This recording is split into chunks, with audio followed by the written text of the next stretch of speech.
So I'm Janicke Stramer-Smith, Assistant Professor of Political Science at Weber State University. And we're joined today by US Congressman Chris Stewart of the Republican Party from Utah to discuss interparliamentary efforts to hone weapons of economic warfare against Putin. Now, this will be followed by similar discussions with European political leaders to have more of a transatlantic debate on this very important issue. Before we begin, I want to thank our sponsors, the Richard Richards Foundation, the Richard Richards Institute, and the Olin S. Walker Institute here at Weber State University.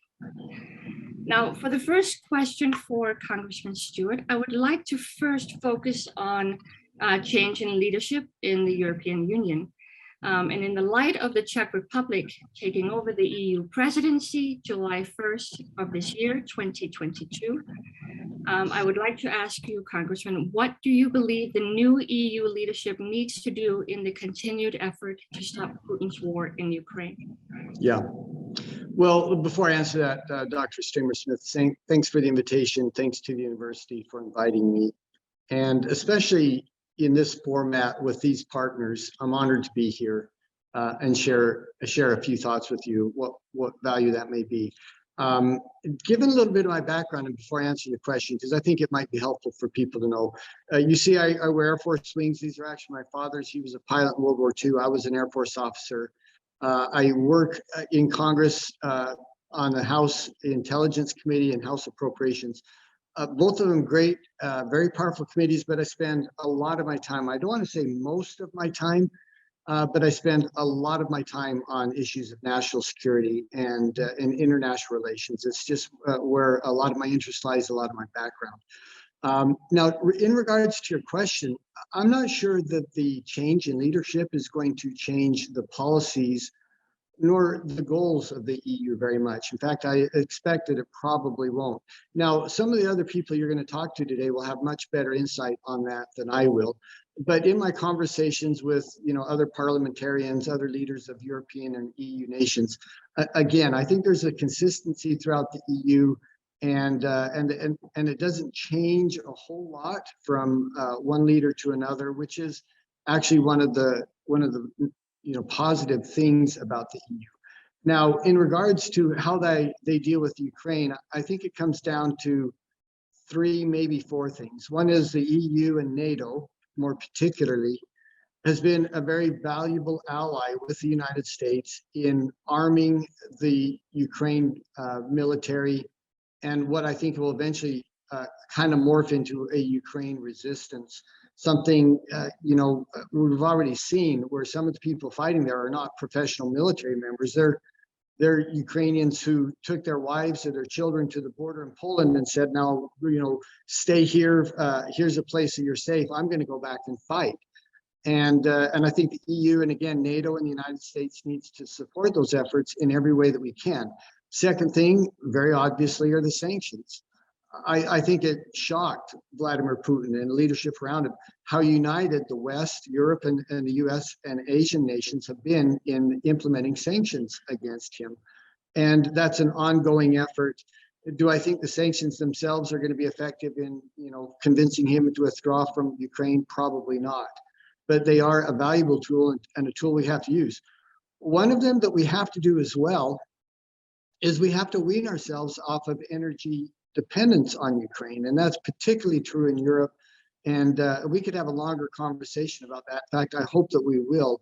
But I think that's one of the keys, and the same thing is true of the United States. We have to once again reclaim our energy independence. And then the last thing, and I'll mention this just briefly, we have a unique insight because of the extraordinary intelligence capabilities that the United States has, once again, with our partners in the EU, our partners with NATO.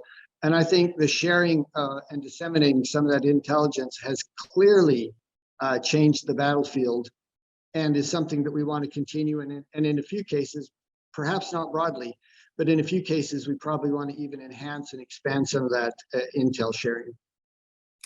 Great, thank you so much for that very insightful answer. And I think you're correct.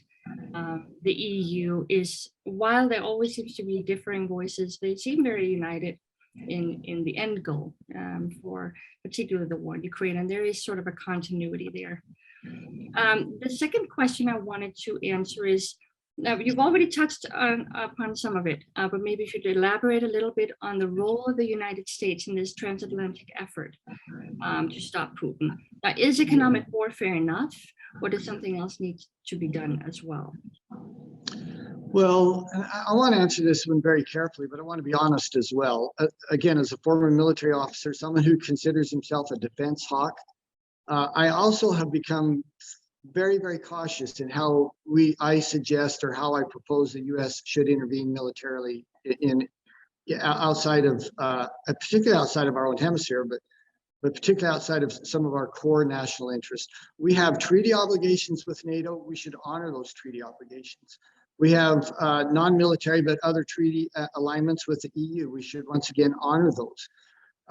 But I would not be an advocate for U.S. involving itself directly militarily in Ukraine. I just think it would be a potentially catastrophe for two nuclear powers such as Russia and the United States are to be in direct conflict with one another. I think it's unnecessary. I think it actually harms the effort rather than benefits the effort in Ukraine and Ukrainian people.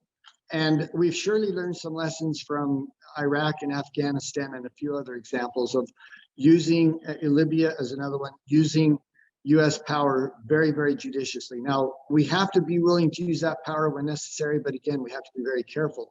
So, the core of your question is, well, what can we do to stop Vladimir Putin? Well, again, I think the sanctions are an important tool. I think the arming of Ukrainian military is key to this. Providing intelligence, once again, can be key to that. But Doctor, I would be extraordinarily reluctant to suggest we should do much more than that. And in fact, I think in a very real way, we've gone, I don't want to say we've gone as far as we can go in assisting Ukraine and Ukraine military, because there are some other things we can do. But once again, we need to be very thoughtful in how we do that so that we don't provoke a direct response from Vladimir Putin, someone who none of us trust. I mean, I will say this, and I know the audience, it may sound rather harsh, but he is a KGB thug.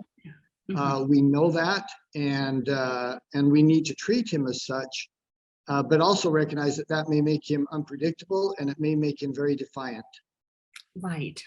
Thank you for that. I want to just follow up on now that we're talking about economic warfare, the different aspects of that, sanctions and so on, so that the audience can understand, how do we measure success of economic warfare?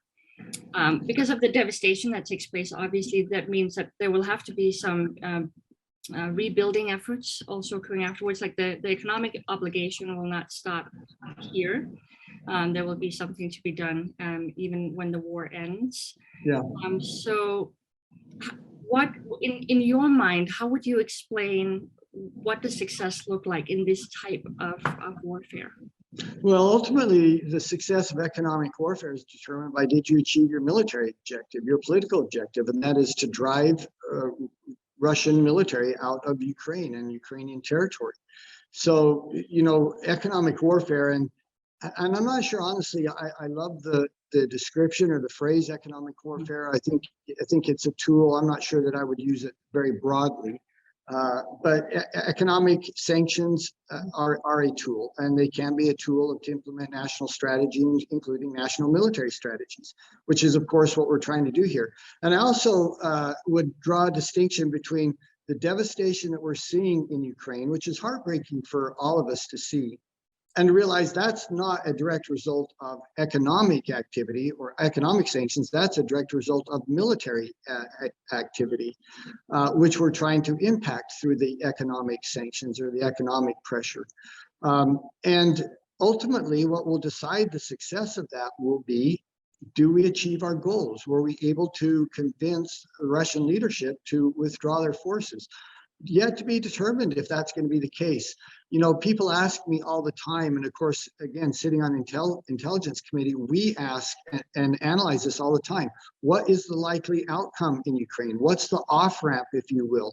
what is a strategy that would allow some type of negotiated peace settlement to be implemented?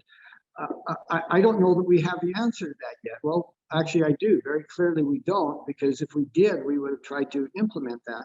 And I'm afraid that what we're looking at is probably a long, violent, likely bloody next potentially couple of years, or maybe even longer.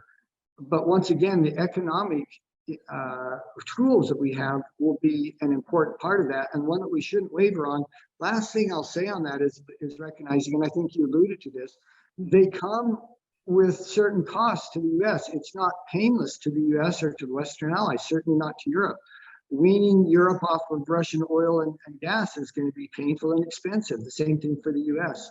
So, we should also not have in our mind, well, this is a price that only Vladimir Putin and the Russian military, the Russian people are going to pay. It's clearly some pain that's going to be shared by really the entire globe, everyone from, people who are just struggling to survive in North Africa, who are reliant on Ukraine grain, for example. They're going to pay a price. They're going to be impacted by this, as will almost everyone globally. It's unfortunate, but true.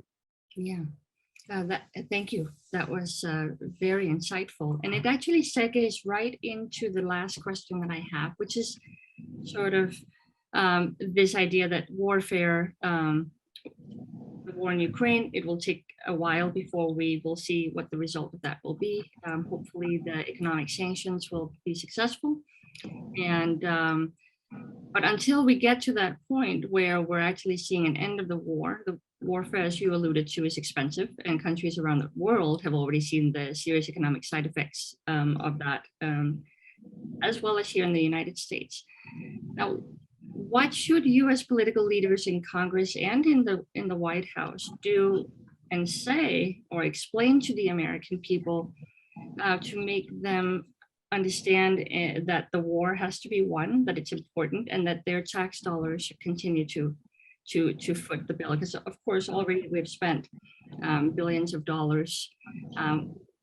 How can you sort of combat or counteract Ukraine fatigue? Yeah, that's a great question, and unfortunately it's a very complicated answer to that question, and one that I don't think we know the answer to yet. And it may take a little bit of time for us to sort that out. And let me give you an illustration.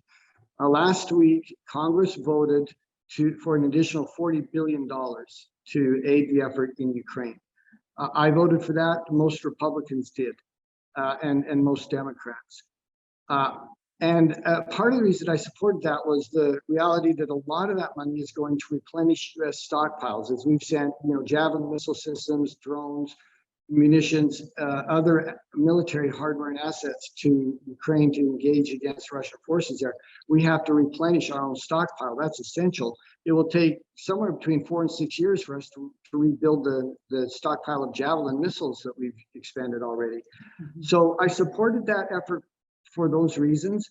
But honestly, I've heard from a lot of my constituents, and many of us have, in fact, most of us have now, saying, hey, $40 billion is a lot of money.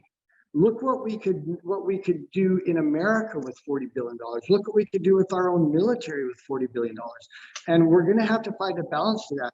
I mean, to my EU friends and colleagues, they're going to have to carry the majority of this burden. It is a European problem. It's taking place in the heart of Europe. The United States wants, and we should assist, but we can't be the only leader on this. And the American people, I'm not sure we know yet how patient they will be and how generous they will be in this effort if it turns out to be as expensive as it has been so far. Last thing, look, we hope for a speedy outcome here. We hope that there's been a change of heart and that Vladimir Putin and maybe his other leaders will realize that this is a mistake, but a mistake we can walk back and we can find some negotiated settlement. Mm-hmm. Obviously, that's our intention and the thing we're working towards. But that may not occur, in which case we need to be braced. This may be a long, as I said, a long, violent episode in our history, and how can we support that? And that's once again kind of the questions we're trying to work through right now. Thank you so much. That was really, really helpful also to the audience to sort of understand a little bit of a broader perspective of this transatlantic effort. And just as a side note, I wanted to add that because you were talking about the European problem here. I'm originally from Denmark, and Denmark, I don't know if you're aware, but they've for a long time had, and you probably are, they had exceptions to actually being part of any sort of European defense.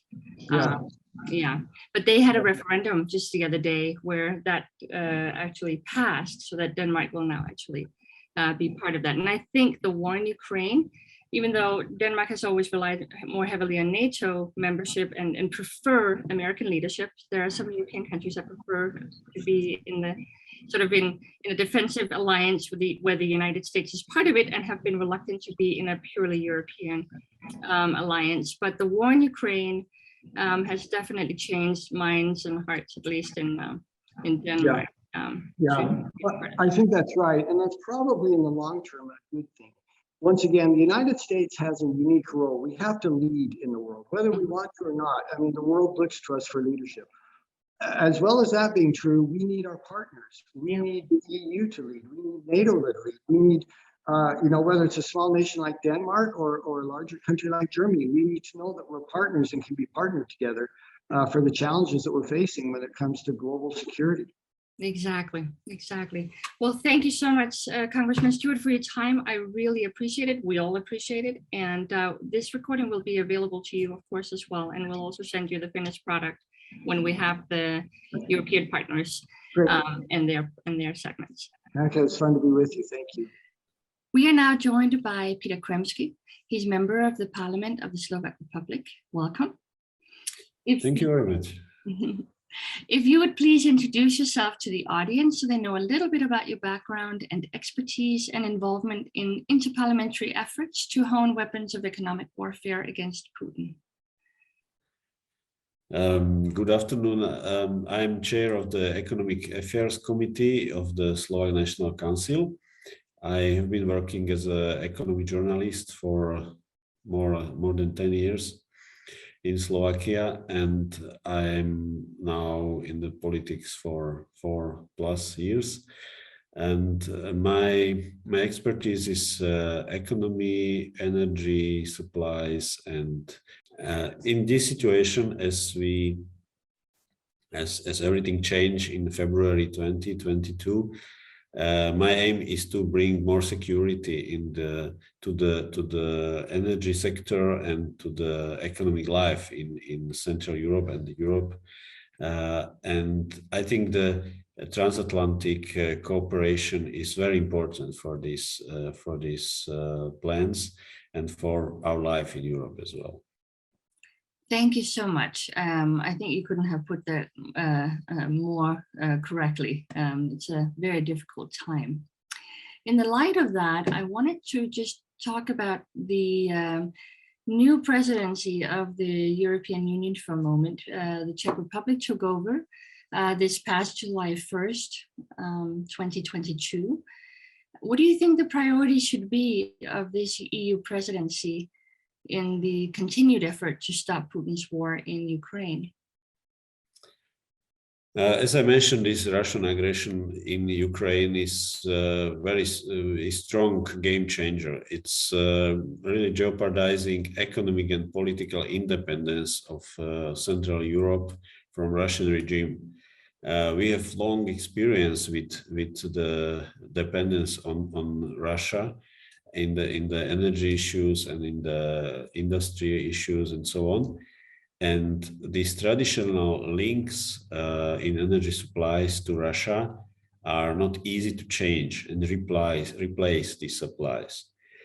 And this combination, this issue combined with Russian pressure pushing the prices of energy is very high, is very toxic cocktail for Central Europe especially. Mm-hmm.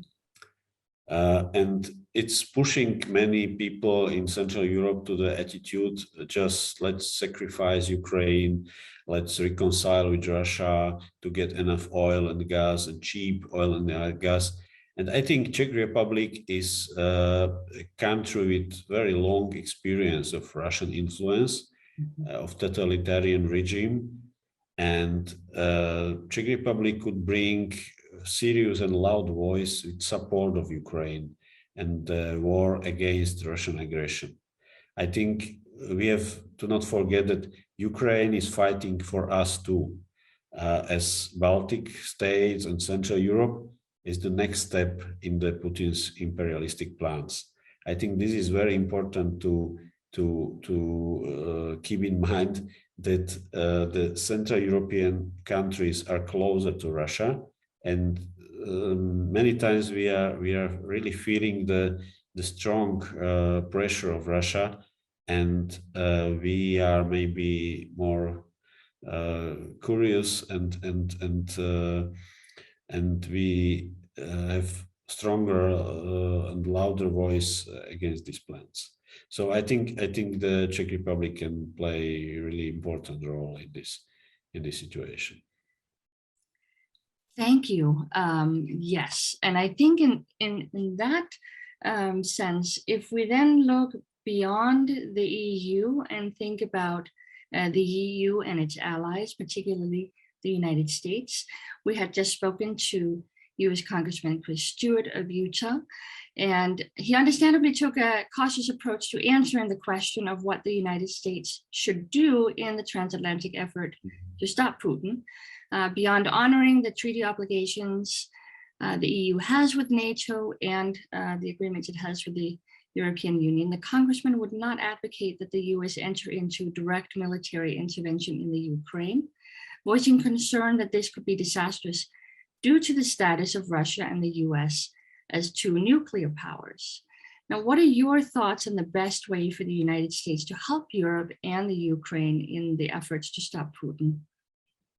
And also with that, what are your thoughts on the effectiveness of economic sanctions so far?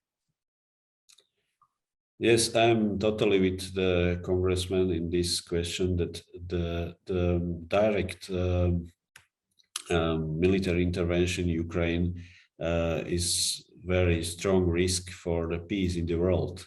I think this is important to keep in mind, that it could bring really third world war. And my opinion is that the economic sanctions are very strong and very efficient against Russia and very important. But important is that they are not harming Europe more than Russia. This situation with energies in Europe is that we pay same price for less energy than before, because the gas is five times or more expensive than before. The oil is 2 times more expensive than before. So, for example, by oil, we pay same money for half of the oil. And in my opinion, it cannot harm Russia. It's good for them, because the another half they can sell in China or in India, and they have the double of money.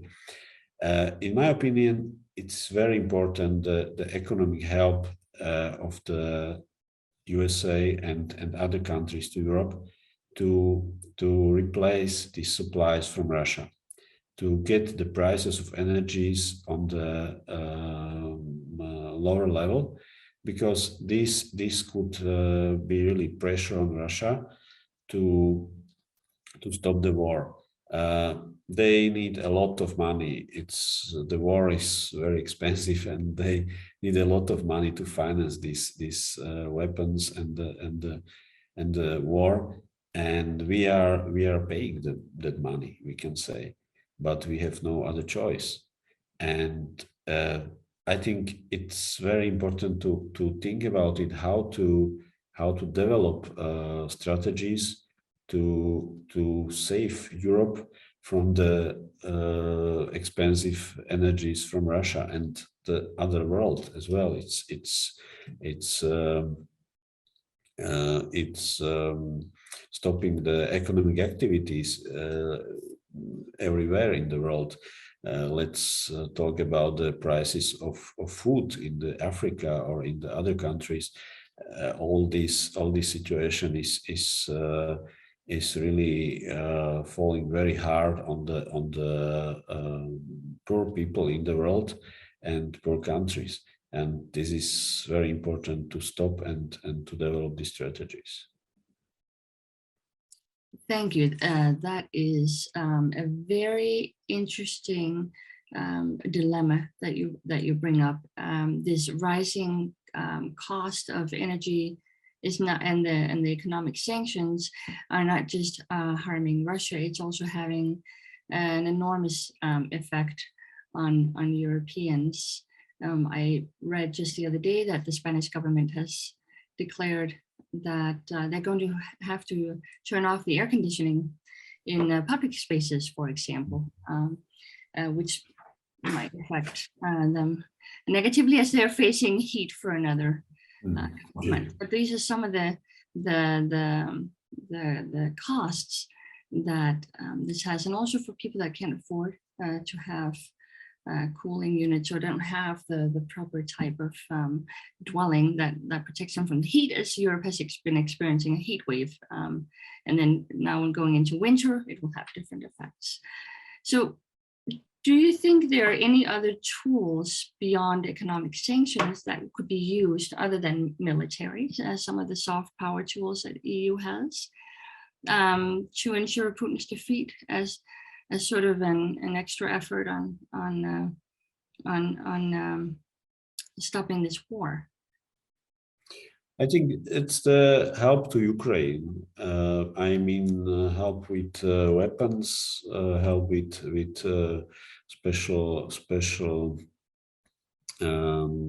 strategies, and with other things. For example, Slovakia would like to help Ukraine with some weapons, but we need other weapons. Maybe the Ukrainians are not used to use Western weapons, but they are used to fight with old Soviet weapons, which Slovakia and other countries have, but we need to replace them with Western weapons, for example. So this is the cooperation which is very important, and it would help Ukraine, but it goes sometimes very slowly, and that's maybe not the good on it. And I think we have to improve this cooperation.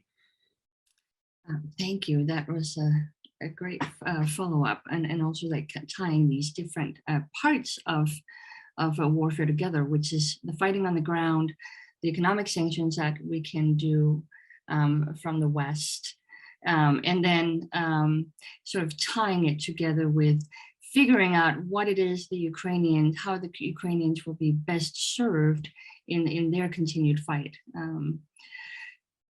On that note of sort of the fighting part of things, or the war side of things, we just recently had Finland and Sweden apply to, and they have now been added to the NATO alliance, the North Atlantic Treaty Organization.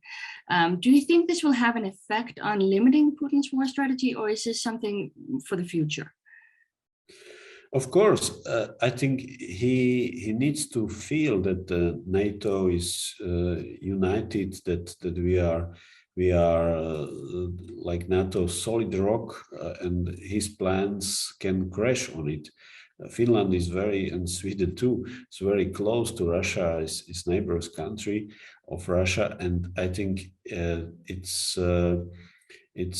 Finland is a country which was occupied by Russia in the past, and therefore it's always in the strategic imperialistic plans of Russia, and this step would show Putin that NATO is serious partner, strong, and I think people like Putin understand just the power steps, not friendly steps and so on. They just use friendliness as a weapon, And if they feel the strong word and strong step, they understand it. That's border and stop, no go here. I think you're right. That's, I think, the most correct analysis of Russian foreign policy, if we look at the past as well. Last question. So as we know, and we've talked about, warfare is expensive, right? And countries around the world have already seen the serious economic effects that you also mentioned of the war in the Ukraine: rising cost on goods and services, continued supply chain issues, rising inflation, the cost of gas, oil, and also the supply of gas and oil. What should the European Union and European political leaders do and say to mitigate what you also mentioned, which is what we call the Ukraine fatigue, as citizens of Europe feel the economic pain of the war? And how can you, as politicians and political leaders, convince your voters that this war must be won and that they have to continue to foot the bill? Yeah, this is very important and hard point in the game, and the people can see it and feel it every day in the filling station, in the grocery, on their bills for the electricity, for the gas, and so on. And it's just coming. It's just coming because the people now pay the price from the last year, and the price from this year they will pay in next year in the energy supplies. So we really fight for the better price, and we try to bring some regulations to ensure that people will get reliable prices, especially of gas and electricity, because the winter in Slovakia is very hard sometimes, and I think for Central Europe it's maybe not so hard to think about some limitations of life quality and living standard. I think more sensible are people in Western Europe. They have better living standard for 70 years already, and they are a little bit used to. And when I read about the limitations in plant limitations in Germany for the heating on 18 Celsius and so on, I just don't believe it would work really in the Germany and France. It's the big problem of Germany and France that they made some, in my opinion, bad decisions in the stopping the nuclear power plants, in the supplies of gas from Russia, and so on and so on. And now the climate situation is coming with the missing of water in the rivers and coal and so on and so on. But the energy situation, the expensive energies in Western Europe are coming to Central Europe too, because the systems are connected, and the free market of energies is connected in the whole Europe. So we feel it very strong, and I think it's very hard task to persuade the voters that they have to bring sacrifices for the situation in Ukraine. But as I mentioned, I think the Ukraine is fighting for us as well, and this is very important to keep in mind, that the Russian totalitarian regime would not stop on the Slovak borders or on Polish borders or Latvian. They would like to go further, and we can hear these voices from Moscow that, okay, we will not stop in Warsaw, we will not stop in Prague, or somewhere else, we will go to Berlin and so on. And we experience this regime, and we know that they are able to do anything. So I think this is very important to speak to the people that we are not safe until the Ukraine is not safe.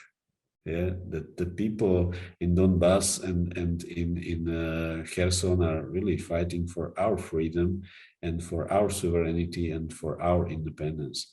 And what we can do for our independence in energies, in economy, we have to do. And this is what in which we need the help from United States, maybe from Japan, from other countries to build our economical and energetical independence. That's the main point where you can help. Thank you for this really eloquent answer, because I think it really brings to the forefront some of the more important sort of historical, emotional answers to this problem, that it's not always best to talk about the pragmatic sort of hard data facts of why this war matters, but really to connect it to the shared experience that Europeans have with Russia, whether it was called the Soviet Union at the time, it's still the same regime at the core. And to remind people that this isn't just a problem for the Ukrainians, this is a problem for all of us. And Yes. you also touched about something really important. I think that it looks like, I mean, a continued discussion in Europe really needs to be about the energy. Where do they get their energy from? And maybe looking more into different ways of also pushing forward some of the green energy agendas that Yes. we've already seen. And so that it's not just a question about the Ukrainian problem has really brought to the forefront this issue of where Europe stands in terms of energy supply and energy consumption. Thank you so much, Peter Kremsky, for joining us today. It was an honor to have you here. My pleasure. Thank you. Have a nice day. Goodbye.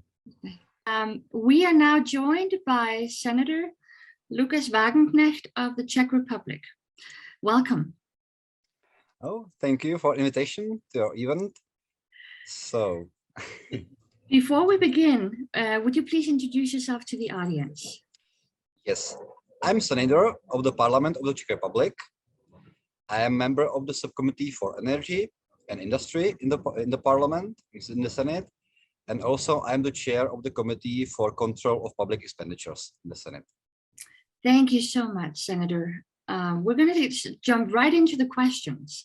The first question is about this very important role the Czech Republic government now has in the EU as they took over the presidency July 1st of this year, 2022. What do you see as the priorities for the Czech government in leading the EU in the continued effort to stop Putin's war in the Ukraine? I think, or I feel there are two levels which we have to follow and how to say, to make some pressure on the European Union at all. I think the first level is on the level of the war in Ukraine. So we have to follow our steps. We have to continue with the support of the Ukrainian people, because I think it's very easy at the beginning of each crisis, but you have to be, how to say, strength in continuous process of the support of the people on that side. It means we have to find out the money for support for Ukrainian army and for their needs. Also communicate with their government, because they know exactly the best what we need. I think that the support of the whole EU is the most important, because Putin has to see that we will continue to help them against Putin. And the second level, which is more difficult for the people here in the European Union, Czech Republic and other countries, is the Putin's war on the level of economy. Because as you know, Putin is very clever. I think he started with this war a couple of months before the attack to Ukraine. And it is the war on the level of the energy. It means the prices of the gas, of the fuels, of everything completely increased. And who is the biggest beneficiary? Putin. Right. So there is a problem of the gas level, because we are for now dependent on the Putin gas. I think it's also the problem of our previous governments, not at all only in Czech Republic, but also Slovakia, Germany also, it's very important because I think the big mistake was also on their level. But for now, what we have to do, we have to start up steps for making independence on the energy, it means on the fuel, gas, and other issues from Putin. I think it will take 3 years or 2 years, we will see, but we have to very quickly start to do concrete steps in this field. And the second level, which is very sensitive for our citizens, is for now the prices. Because for now, as I mentioned, we are dependent on the gas from Russia. The prices of the gas and also prices of the electricity increased rapidly in, how to say, no abnormal level. And for now, I think we will have also in the Prague summit for the energy for the whole Europe in a couple of days. We have also discussion in the Senate. I started this discussion, and we will have to do anything. I think for our, we have also problem on other side, because if I will be very, how to say, overall, in the structure of the prices are also gas power plants, and the prices from the gas are very high, and our structure of the prices are also dependent on their costs, and we have to change that process of creation of the prices for the electricity for the people. I think it is possible, but as you know, there are 27 members countries, and we have to make some conclusion which way is the best. Yes. So on one side, democracy is it is the best governance in the world, but sometimes it's not so quick as it should be. But for now, we have to be very quick. So I hope that we will solve this issue in a couple of weeks, I hope, and we will decrease the prices of the energy, because, for example, for the Czech Republic, it's really crisis for now. We have 10 times higher prices for electricity, and as you can see, it is really, it's bizarre. It's for the business. They can't survive with this. So we will have for the short period, we will have to deal with this issue. And for mid-term period, we will have to also deal with another sources for energy. For example, for Czech Republic, it's very difficult because there is not many, how to say, possibilities. So from my point of view, it's very important to start up process of creation of SMR power plants on national level within 10 or 20 years period. It should help to our independence, and for the Czech people, for now, they are afraid of what will come. So we will have to also ensure them that we will do as much as possible for this. And I think if we will do this, it will be also a big problem for Putin, because if we will not need his gas and other things from him, it will be a problem for him, because also he have to sell this gas probably to China or someone else. But I think we will have to be independent. Yeah. That's a very interesting segue actually into one of the questions that I have, and some things that some of your European colleagues mentioned as well, in terms of the energy independence of Europe being such an important question. You also mentioned the people and the cost that this war has on businesses and folks as they're trying to pay for electricity in their houses or their businesses. And so I'm going to jump a little bit ahead here to ask you, how are you as a politician or as a political leader going to sell this continued war with the cost that comes along with it, and try to combat what we call Ukraine fatigue as it gets more and more expensive for the people of Czech Republic, but also the people in Europe and the people in the United States? What can be done? What should you do? What can you say in order to get them to understand that this war still needs to be won? Yeah, we have to find out some conclusion on the European level and completely transparently explain to the people. Because as you know, populists are everywhere, also in the Czech Republic and other countries, and they are starting to deal with this issue and to lie to the people that the war is the problem for the prices of the electricity and others.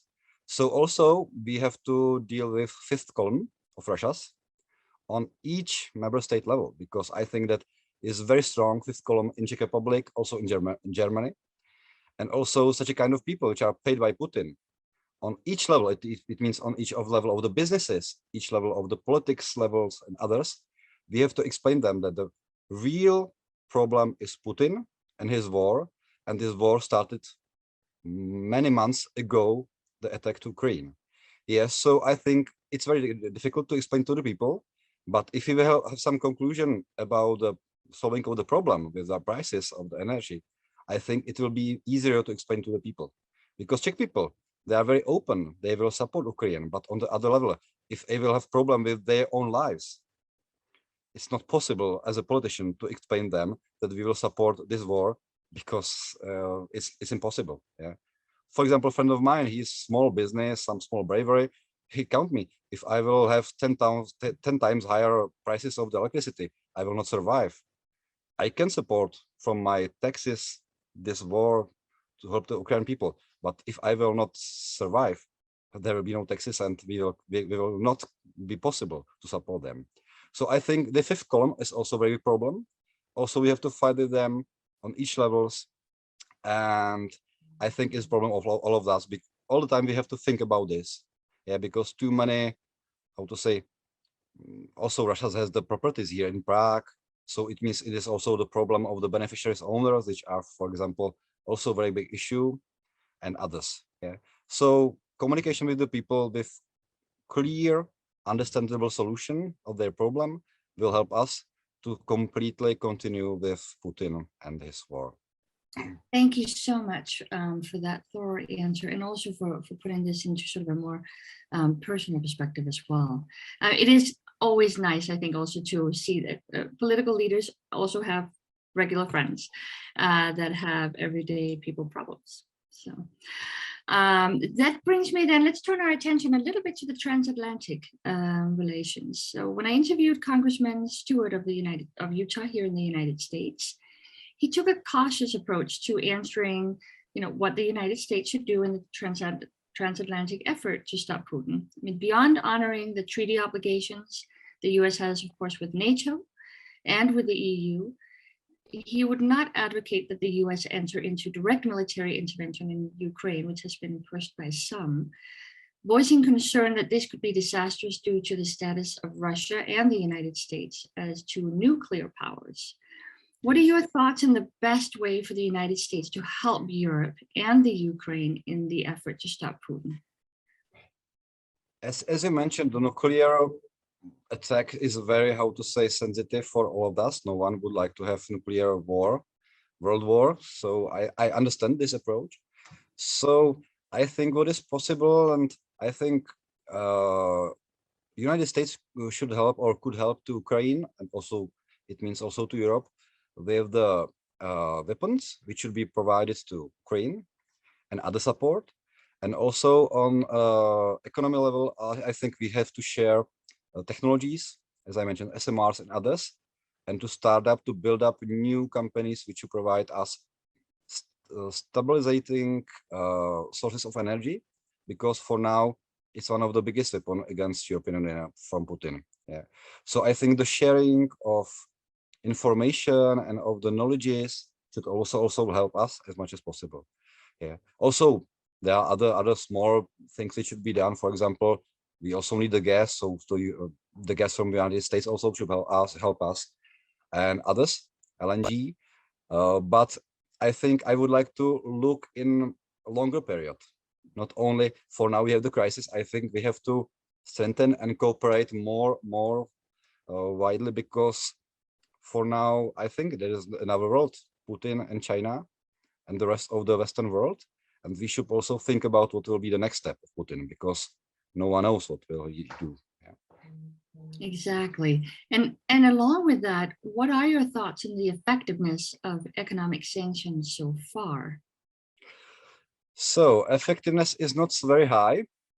As I've read some article in some media a couple of days before. So it means the problem is with beneficiary owners, because it's very, very difficult to find out who is real beneficiary owner of some company or property on all of the levels. I feel that effort of all of European member countries is not so much for me, as should be, because it's difficult for, as you know, civil servants are lazy, or so to say, it takes a long time for them to do anything. So I read the article that in Czech Republic we find out only 3 companies, which was found out with the Russia beneficiary owners, and also it's very difficult because there are some destination for beneficiary owners which should be also very easy to use. There are some, for example, in all of the world. Also, there are some in America, Delaware, or other countries. So also, this is a process which is not only about the Putin. It's about the crime, about the how to say, war on all of the levels which should be used. I think we should focus on this issue for also the long period, and we should follow up and find out also solution together. Yeah, because if the 5th column should use anything, or should be used by property, because they need the money to support 5th column in our country. So this is the only one tool which is for them most useful. So I think the next thing which I should say, it's very difficult because some sources from Russia are unique. Yeah, and also what should also happen if we will use sanctions, it should also happen that Russia will sell them to China, and some people from Europe will buy them from China in this circle, and also the prices will be higher. So I think the clear solution and the best solution is completely finalize the war and to make some standard relations between the world. But for now, it will be difficult. But I think we should survive this overpricing, but we should not survive the overpricing of the electricity and of the power. So we should deal with this. So I hope that war will finalize in as soon as possible, but until we will have to survive. And also for the next future, we have to make some change in the industry chains, which will be connected together with European Union, United States, Great Britain, and other countries. It also should help us because, as you know, many countries came to China 20 years before, also from United States and other countries, also from Czech Republic, because it was only about the price. But for now, we can see that only the profit is not only the most important. I think the most important is safety of the people in the world. Yeah, so it was a very high price for saving of the costs of someone. Yeah, so also for future, we also have to think about the economy together with safety of the world. That's a very good point. Also, probably some of the energy decisions that Europe made a decade ago have exacerbated the problem that we're facing now with Putin in Ukraine. So a European colleague, Peter Kremsky, when I talked to him, he suggested that providing the Ukrainians with Soviet weapons might be better than Western weapons. And you alluded to some of this in your response before, in what can we do to help the Ukrainians. He said specifically countries like the Slovak Republic and the Czech Republic and other countries located in the eastern part of Europe might have more ability to help Ukraine in this way with these kinds of weapons. What are your thoughts on this strategy? Yeah, I will be very happy if the countries of EU will have some strategy. It's a good point. To have the strategy is very nice. Yeah. So I'm not the prime minister, but from my point of view, I think we have to think about this together. Yeah, I think Mr. Zelensky and his government, they clearly know what they need. I'm not sure if he needs weapons or the money for something. So I think we have to ask him or to communicate with him. I think it is a continuous process. It's functional. And we will have to follow his needs. The second things, I think also we should think for next future, because I hope that war will completely finish sometimes, and we will help them to completely create new Ukraine. Yes, you know, because they will need support from all of us. It means support for creation of railways, of the schools, of the public buildings, of hospitals, and such of things. So also we will have to think that I don't know how to describe some Marshall Plan or something like this. Also, we together have to think about this. It will be beneficial for both sides, for the country which will help them, and also for Ukraine. But I think we'll have to create new Ukraine after the war. And also it will be the next stop in a couple of months. Also, we should think about this, not only for current situation, but also for the next time. Thank you for that answer, also for bringing sort of the focus to the future, which is very important because it's easy to get bogged down in the here and now, but to try and create conditions that will prevent this in the future is very important. And you've touched upon that with the energy for Europe. Energy supply is really important. And also, well, what do we do with the Ukraine after the wars? They have right now not much to go back to. And thinking about the future, Finland and Sweden just joined NATO. Do you think that will have an effect in the immediate, or perhaps more in the long term, of sort of limiting Putin's war strategy, or at least Russia's, whoever might be the leader, whether it'll be Putin or someone else down the line, in pursuing this kind of aggressive foreign policy? I think it will be helpful on both. It means on short and long period, because for now, I'm very happy that these two countries decided to become as a member of the NATO. It's also very nice to hear, because if Putin will attack them, he will attack all of us. So I think we, how to say, move the borders of the Western world. It's very good to understand this. We approved this in the Senate, I think, as one of the first. So I think as soon as possible it should come, but it will be very good for us. You have good way of thinking, because I'm sure that Putin war is not only against Ukraine, it's a war against eastern part of Europe. As I feel, Putin would like to have Soviet Union like 30 years before. It means he feels that we are also we should be under his control. Czech Republic, Slovakia, Poland, and these countries which was under his control for many years. So we have also to think that he's not only focused on the Ukraine. He would like to have also other countries. So, and the NATO is the platform which should take us together, because if we will be not under some umbrella like NATO, I think it will be easier within the fifth column to make some erosion of the political levels of each political countries. For example, as you know, Hungary, Orbán, how to say, is very close to Putin, and it is a clear and big example of that. So we don't have to have some more Orbáns. We have to have people which think about the safety and normal democracy world. So I think that platform of NATO and also European Union also is the best platform, because on that level we have to discuss together. It is not only on the national level to discuss, we need, how to say, lower prices of the gas, so we will deal with Putin. No, we will have to also think about the safety and about the conclusions of all of the countries together. So from my point of view, NATO, European Union are the best platforms for mutual process, or again, thinking about what will be the next future. So I think it's very, very important. For now, I think in the short time period is a signal for Putin that we know that you would like also to have other countries, not only the Ukraine, you know that, but we will not make any possibility to do anything. Yeah. So if he will attack these countries, so he will attack all, I think, more than half of the world. Problem is Ukraine. I would like to become Ukraine also as the member of the NATO and the European Union. And also it will be a very big problem, because Putin, it is, how to say, red flag for him. Yeah. But also I hope that also it will come in some time, as soon as possible. From my point of view, I would like to cover Ukraine also under the NATO and the European Union umbrella, because I think they are Europeans. They are very similar like Czech people.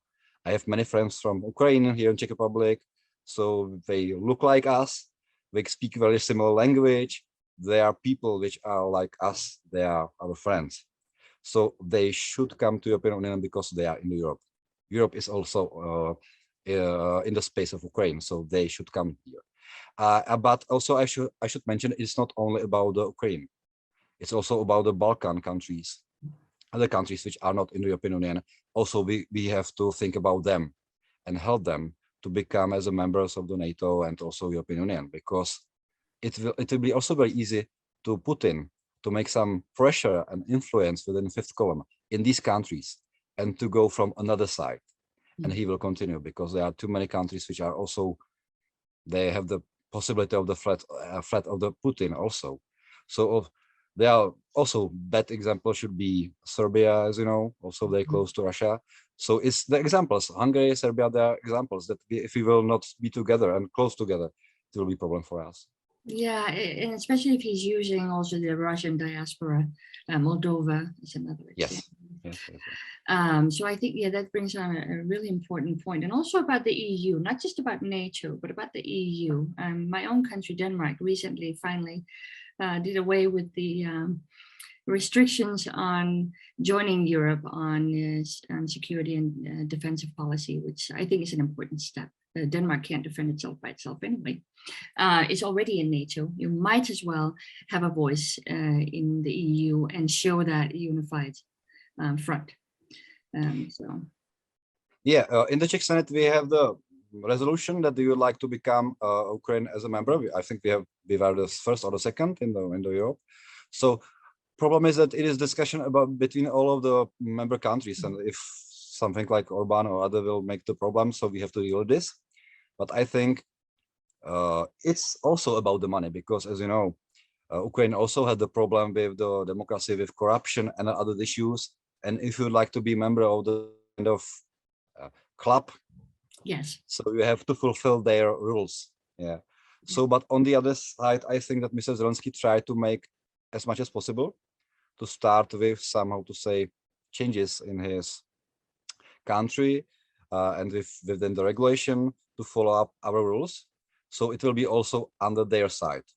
If they would like to come, we have to discuss all of them together, but also they have to follow rules of the normal world. So it will be also very, very big homework for Ukraine or other countries, as we mentioned on Balkan, because if without their, how to say, effort, it will not come here. Right, and as you mentioned, for the Ukraine to become member of the EU, this was a red flag, obviously, for Putin. But if the war is won and there is still an independent Ukraine, I feel that fight has been fought, and that would then be the moment, probably, to move forward with those types of plans, rather than waiting and allowing some other circumstance to create roadblocks. So thank you so much for your time and for giving us your insight into the conflict and Czech politics, European politics, and what you see as necessary steps for this interparliamentary effort against Putin's war in Ukraine. We appreciate it. Thank you. Thank you for your invitation, and you are making a good job. Let's follow up this. Yeah. Sounds good. Thank you.